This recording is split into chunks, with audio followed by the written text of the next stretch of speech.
Hello everybody, happy weekend!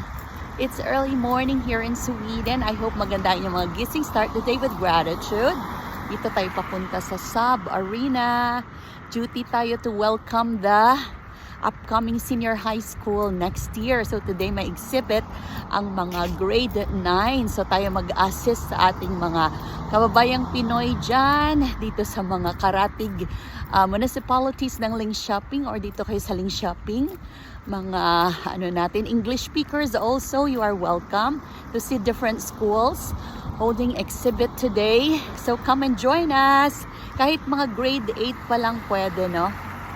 Ayan, dyan tayo sa Arena. Alright, so see you later. Ay natin doon, i-feature natin ang kung makapag tayo. If there's an opportunity to show the exhibit, so gagawin natin. Okay, tara na!